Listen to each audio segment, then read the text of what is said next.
Bonjour les élèves de la classe Orange. Alors, on se retrouve aujourd'hui pour une nouvelle vidéo. Mais avant de commencer, bien sûr, nous allons parler de la date d'aujourd'hui.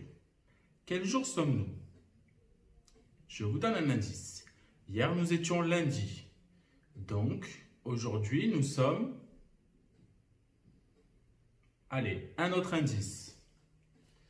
Il y en a peut-être qui ont trouvé et il y en a d'autres qui n'ont peut-être pas trouvé. Alors, voici les jours de la semaine. Hier, nous étions lundi. Après lundi, il y a... ça commence par M. M comme mardi. Eh bien oui, c'est très facile. Comme dans la chanson. Lundi, mardi. Voilà. Grâce à cette chanson, vous connaissez la suite des jours de la semaine. Donc, nous sommes aujourd'hui mardi pour une nouvelle vidéo et 3 nouvelles activités. La première activité, c'est une activité que vous allez faire avec les parents.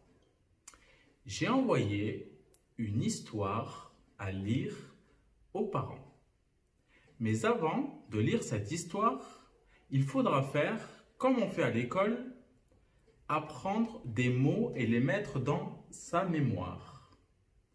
Les parents vont vous montrer des mots avant de vous lire l'histoire et ces mots vous aideront à comprendre l'histoire.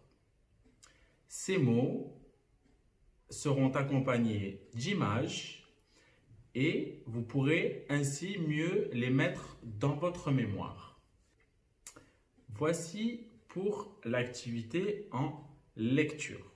Avant de continuer, je voulais aussi féliciter les élèves qui continuent de travailler. Et ça, c'est très bien. Vous travaillez très bien à la maison. Je suis fier de vous. Notamment Essil, que j'avais pas vu son travail, mais je sais qu'elle travaille aussi très bien. Et il y a tous les élèves de la classe qui travaillent bien. Mais il faut savoir une chose. Quand vous apprenez, vous n'apprenez pas pour montrer aux parents ou montrer au maître. Vous apprenez pour grandir. Et plus vous apprenez, et plus vous deviendrez autonome, et plus vous grandirez.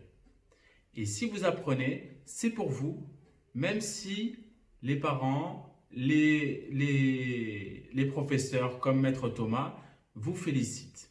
Voilà, donc je vous félicite quand même et continuez d'apprendre comme ça.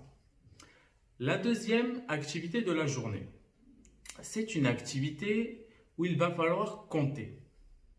Vous savez qu'on est dans la période du printemps.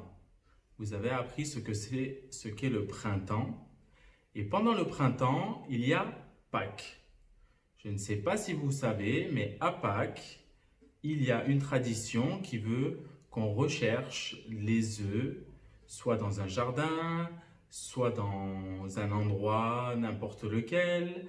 Et c'est une tradition, c'est-à-dire qu'on le fait chaque année. Il y en a qui le font, il y en a qui ne le font pas. Ça dépend. Mais pour cette période du printemps et cette période de Pâques, je vous propose un jeu où vous allez compter les œufs. Je vais donc envoyer aux parents une plaquette sur laquelle il y aura une piste où vous pourrez compter les œufs. Vous allez jouer avec vos frères et sœurs ou avec les parents. Voici pour l'activité de mathématiques et de comptage. La dernière activité, c'est une activité que vous avez déjà faite. C'est un travail sur les syllabes. Je vais vous envoyer aussi aux parents une plaquette où il y aura une grande échelle et à chaque syllabe, on pourra monter sur l'échelle. Et le premier arrivé en haut de l'échelle aura gagné. Pour les syllabes, vous aurez des mots images. Voici pour les 3 activités d'aujourd'hui. Sachant que vous pouvez aussi faire le jeu entre les lettres en capitale et les lettres en script. Donc, toutes les lettres sont en capitale et vous en dessous, vous pourrez replacer les lettres en script qui correspondent aux mêmes lettres. Voici pour les activités de la journée. Je vous dis donc bon courage. Vous pouvez continuer à faire du yoga. Il faudra aussi bien chanter les chansons avec les parents. Et à demain. Travaillez bien.